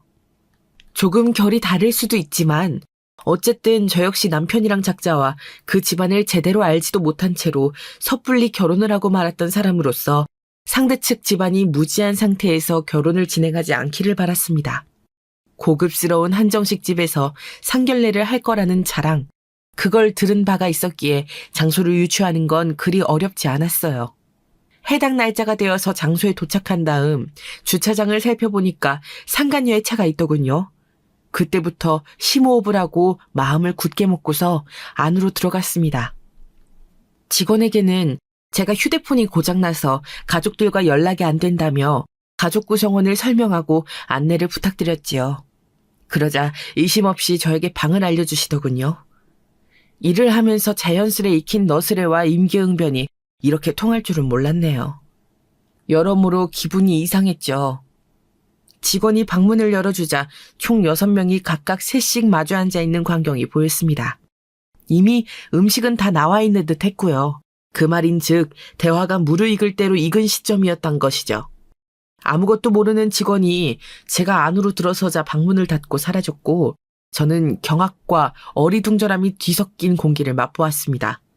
딸이 눈을 부릅뜨고 있었고 남편은 고개를 돌려 저를 외면했는데 그 가운데에서 상간녀가 당당히 외치더군요. 여기가 어디라고 함부로 들어오세요? 상견례 자리입니다. 망치지 말고 나가주세요. 대기야말로 여기가 어디라고 함부로 들어앉아 있어요? 아무래도 상대 측은 아무것도 모르시는 듯한데 제가 정확히 알려드려야죠. 제가 엄마입니다. 김진희를 낳고 키운 친엄마요. 자기 아빠가 바람난 여자가 돈 좀 많다는 이유로 홀라당 넘어가 버린 상견례 자리에도 뻔뻔하게 자기 아빠의 상견례를 친엄마 대신 데려온 저 배은망덕한 김진희, 부끄럽게도 제 친딸입니다. 저는 상간녀 그리고 상대 측을 번갈아 쳐다보며 차분하게 말했습니다. 인생 자체가 늘 회피하기 바빴던 남편, 그 순간에도 손으로 얼굴을 가리는 신용을 하며 상황을 외면하더군요. 꼴값이었어요. 상간녀의 얼굴이 빨갛게 달아올랐고 딸이 무어라 외치려는 듯 자리에서 벌떡 일어나 저를 쏘아보던 바로 그 순간이었습니다. 말자 언니? 어머나, 이럴 수가. 목소리까지 들으니까 너무 확실하네.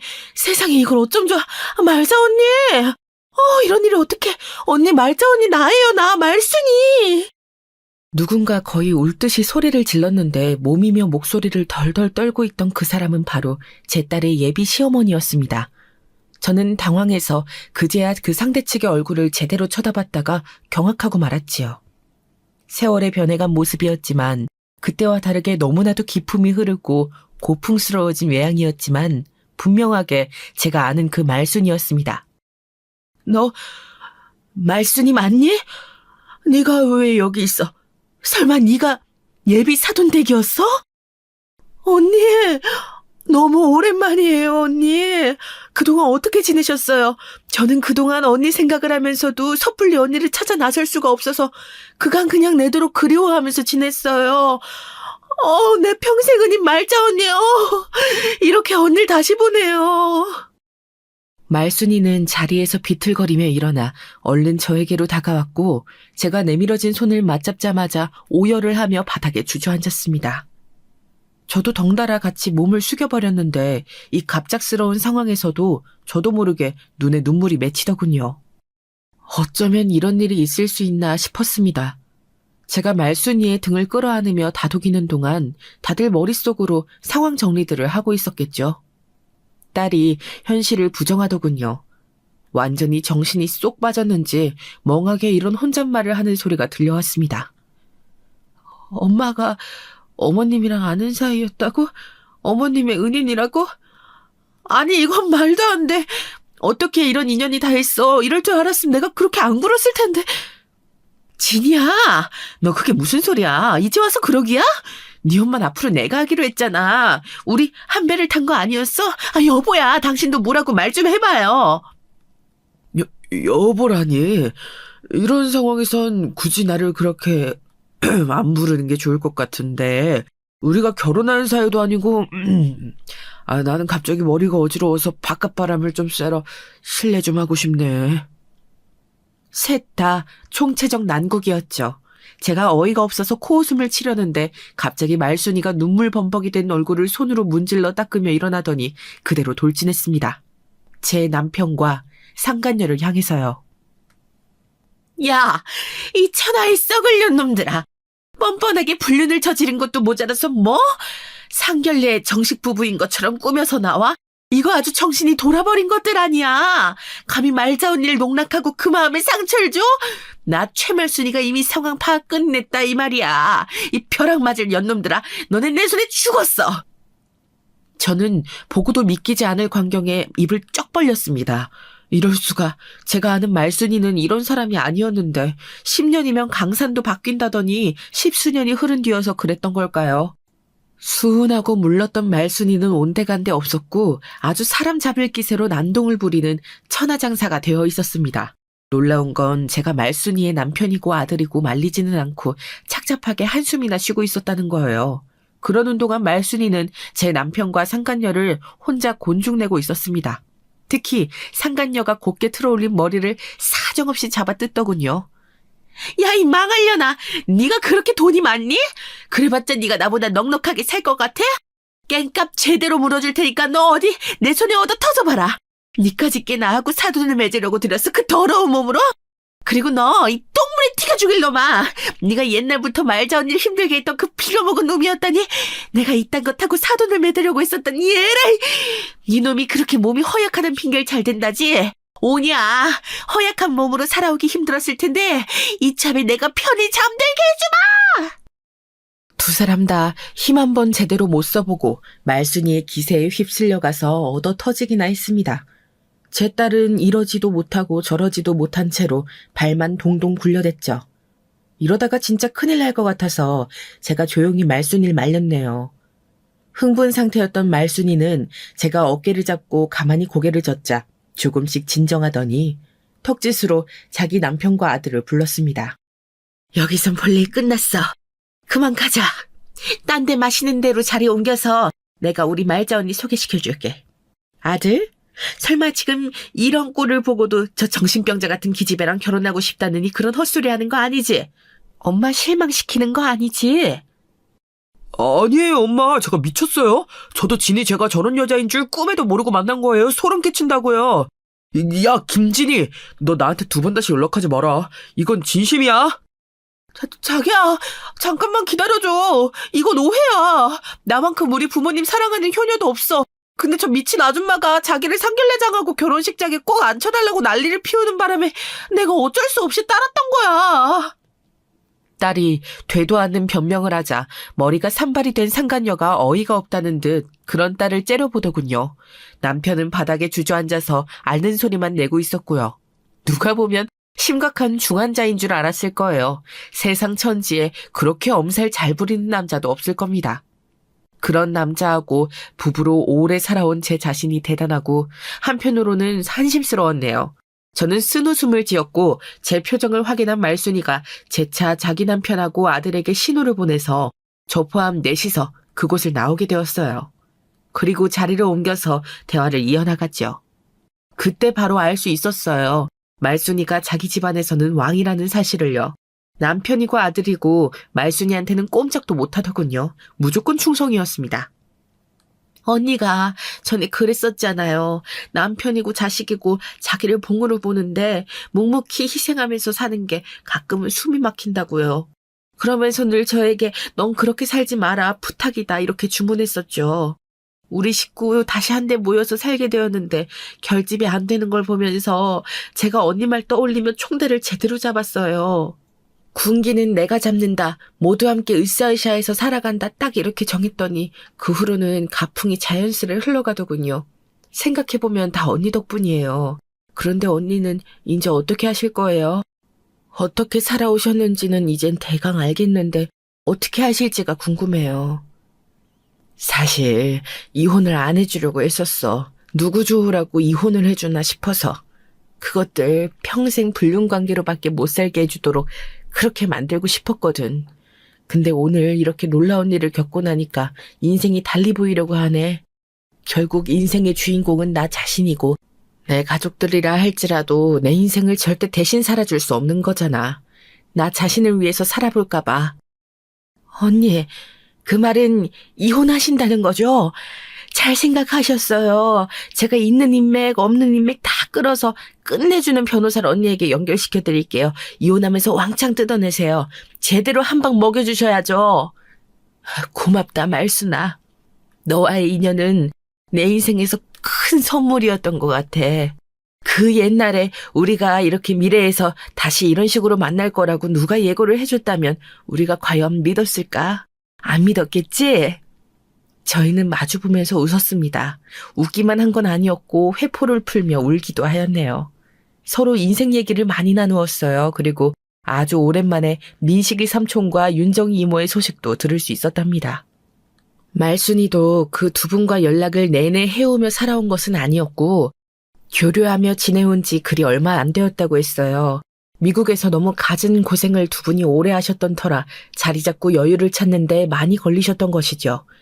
지금은 평탄하게 잘 지내신다는 말을 듣고 마음이 놓였습니다. 그로부터 몇 달 뒤 저는 남편과 드디어 이혼을 하였어요. 남편은 저에게 무릎을 꿇고 눈물로 빌었으나 저는 본체만체 했네요. 당신 옛날에 참 풋풋하고 예뻤지. 빗속을 달려와 나에게 우산을 건네주던 그 모습은 내가 치매에 걸려서도 못 잊을 모습이었어. 내 인생 최고의 순간이었고 영원히 아름답게 간직할 수 있도록 우리 부부의 연을 제발 끊지 말자. 갑자기 왜 이러셔? 돈 있고 빽 있는 사돈댁 없나 싶었는데 알고 보니 내 오랜 연줄이라는 걸 알고 나선 오금이 지렸나 보지? 상황이 이렇게 되니까 상관이 오고 뭐고 눈에 안 보이지. 사람이란 게 그렇더라. 닥치는 상황에 따라 달라지는 게 사람의 본능 같더라. 근데 당신은 그게 특히나 저질스러워. 아주 상종을 못 해먹겠어. 할 수만 있다면 과거의 나에게 달려가서 그 우산을 박살내버리고 싶어. 당신에게 전해줄 수 없도록. 나는 이 정도로 당신한테 미련이 없으니까 제발 되도 않는 눈물은 집어쳐. 없는 형편, 없는 살림, 그거 이혼하면서 내가 다 가져가게 생겼는데 지금 눈물이나 짜고 있을 때야? 얼른 일자리 구해야지. 남편은 처참하게 나가 떨어졌고 상간녀는 능력 좋은 변호사가 소송을 잘 걸어준 탓에 일상이 완전히 붕괴되었습니다. 불륜 저질러서 소송당했다고 상간녀 주변에 소문이 쫙 났거든요. 그 집안이 꼴에 나팔리는 걸 신경 쓰는 모양이었는지 상간녀는 저에게 거액을 뜯긴 뒤 도망치듯 외국으로 떠나게 되었습니다. 본인의 의지가 아니라 그 집안의 압력이었다는 변호사의 추측을 들었네요. 마지막으로 제 딸은 저에게 용서를 빌었어요. 남편이 아닌 저와 살고 싶다는 의견도 피력했고요. 제가 세상에 내놓은 제 유일한 핏줄이었고 제가 인생을 바친 세상에서 가장 사랑하는 존재였으나 저는 그 안에 든 본성을 마주한 뒤였기에 조용히 외면하는 걸 택할 수밖에 없었습니다. 네 인생 네가 알아서 살아야지. 다른 새로운 좋은 남자 만나서 결혼 잘하길 바랄게. 네 아빠 네가 앞으로 잘 들여다보면서 모시고 살아. 알았지? 내 인생은 앞으로 내가 알아서 살 테니 걱정하지 않아도 돼. 엄마, 제가 잘못했어요. 잠깐 머리가 어떻게 됐었던 것 같아요. 제가 너무 큰 실수를 저질렀어요. 제발 용서해 주세요. 용서? 무슨 용서? 너는 나에게 용서받을 게 없어. 너는 네가 하고 싶은 대로 했을 뿐이야. 네가 어린애도 아니고 미성년자도 아니고 사회생활까지 다 해본 결혼 정년기의 성인인데 오로지 너의 생각과 의지로 벌인 일을 가지고 나한테 용서를 구할 필요는 없지. 그저 네 선택이었으며 네가 알아서 그 책임을 지며 살면 되는 거야. 엉엉 우는 딸이 안쓰러웠지만 저는 그 마음을 누르고 돌아섰죠. 돈 많은 집안의 남자를 물어서 편하게 살고 싶었던 딸, 억척스럽게 사는 엄마보다 형편이 여유로워서 폼이 나는 아빠의 상간녀를 선택하고 싶었던 딸, 그 심정을 제가 이해할 수 있는 건 아니었지만 왜 그렇게 굴었는지는 알 것 같았습니다. 솔직히 미안하기도 했어요. 제가 잘난 엄마가 아니었기 때문에 딸이 그렇게 굴었던 것 같아서요. 그러나 이미 모든 것이 돌이킬 수 없어진 상태임을 저는 알았고 모든 것을 놓고 새로운 일상을 살기로 결정했습니다. 어떻게 살아볼까 고민이 많았는데 말순이가 제안을 주었어요. 이번 일로 우리 아들도 생각이 많았는지 한동안 여자 안 만나고 회사 일 끝나면 공부랑 운동 병행하면서 지낼 거라네요. 우리 남편도 바둑 공부 다시 시작한다 그러고 저는 딱히 할 게 없어서 언니랑 미국에 놀러 가면 좋겠더라고요. 언니는 어떠세요? 미국? 어우, 너무 엄청난 얘기라서 심장이 막 뛰네. 웬 미국이야. 거기는 만식이 삼촌하고 윤정이 이모가 있는 나라잖아. 너 혹시 설마? 말순이가 눈을 찡긋거려서 헛웃음이 나왔네요. 이혼으로 저도 돈이 넉넉한 상태였으나 말순이가 고집을 부려서 경비를 대게 할 수밖에 없었어요. 그리고 도착한 미국에서 저는 아주 오랜만에 그 두 분을 뵐 수 있었습니다. 기억 속의 모습보다 너무 늙어버린 두 분의 모습에 저는 왈칵 눈물부터 쏟아졌어요. 드릴 말씀이 많았었는데 막상 앞에 서자 눈물만 나오더군요. 말자야, 우리 말자. 이렇게 다시 보니까 너무 좋구나. 반갑다, 반가워. 이모, 저도 두 분을 다시 뵈어서 너무 좋아요. 그동안 건강하셨어요? 어떻게 지내셨어요? 듣고 싶은 이야기도 많고 제가 드리고 싶은 이야기도 너무 많아요. 저희는 정말 시차 적응이고 뭐고 밤새도록 이야기꽃을 피웠던 것 같아요. 즐거운 시간을 보냈죠. 그리고 며칠 뒤 말순이는 귀국행에 올랐지만 저는 남았습니다. 좀 더 머물다가 가라는 두 분의 간곡한 요청 때문이었어요. 비록 대출을 많이 끼긴 했으나 이제야 번듯한 집에 살게 되어서 행복하다는 두 분의 말씀처럼 집이 마치 영화 속에 나오는 것 마냥 예쁘더라고요. 그래도 어찌됐든 당연히 귀국을 할 예정이었는데 어느 날 저녁 식사에 두 분이 웬 이웃분을 초대하셨어요. 제 또래에 저보다 6살 아래이신 남성분이셨는데 아내와 일찍 사별하고 홀로 딸 둘을 키우고 계셨습니다. 재미교포 3세이셨으나 한국말을 엄청 유창하게 잘하셔서 대화하는데 무리가 없었네요. 그 다음 날에도 또 그 다음 날에도 그분이 식사에 참석하셨고 며칠이 흘렸을 때 저는 그분과 따로 카페에 나가서 시간을 가지게 되었습니다. 편안하고 좋더라고요. 부정할 수 없었지요. 하지만 이건 인간적인 호감일 뿐이라며 저는 고개를 스스로 저었는데 윤정이 이모께서 그러셨어요. 내가 옛날에도 사실은 너에게 소개시켜주고 싶은 사람이 몇 염두에 떠올라서 자꾸 남자친구 안 만드냐는 이야기를 꺼내봤던 거였어. 비록 그때는 그러지를 못했지만 이제는 너에게 다리 한번 제대로 놔주고 싶은데 네 생각은 어때? 설마 저에게 그분과 만나보라고 하시는 건 아니죠? 이모, 저는 결혼 생활에 실패한 사람이에요. 최종 이혼 성립한 지 아직 반년밖에 안 지났고요. 아직은 아무 생각 없어요. 저는 유연하게 거절을 했고 한국행 티켓을 일주일 뒤로 끊었어요. 그런데 귀국 날짜를 사흘 앞뒀을 때 사색에 잠겨 공원에서 산책을 하는데 벼란간 비가 추적추적 내리기 시작했죠. 옷이 다 젖겠구나 싶어서 심란하게 발길을 돌리려는데 갑자기 비가 뚝 그쳤습니다. 아니, 제 위로 내리는 비만 그쳤죠. 저에게 씌워진 우산, 쳐다보니까 그분이 저에게 우산을 씌워주고 계셨어요. 달려왔는지 숨이 찬 상태로 본인은 비를 그대로 맞으면서 말이죠. 차를 타고 딱 지나가던 길에 제가 눈에 들어오자마자 차를 멈춰 세워서 그대로 우산을 챙겨 달려왔다고 했어요. 그때 형용할 수 없는 감각을 맛봤습니다. 늘 가족에게 우산을 씌워주느라 여념이 없어서 내도록 비를 맞고 살아왔던 내가 드디어 저에게 내리는 비를 막아줄 가족을 만난 것 같다는 이상한 예감이 들더군요. 저는 귀국 날짜를 지켜서 한국으로 돌아왔지만 이내 다시 미국으로 떠났어요. 그리고 1년 후에는 그분과 부부가 되었답니다. 그리고 미국과 한국을 이따금씩 오가며 행복하게 지내고 있네요. 전 남편은 저와 이혼하고 3년 뒤에 간암에 걸려서 수술을 받았어요. 목숨은 건졌지만 건강이 너무 안 좋아져서 힘들게 살아가고 있는 것으로 알고 있네요. 제 친딸은 수년이 흐른 지금까지 아직 결혼을 못하고 혼자 직장 다니면서 그렇게 살고 있고요.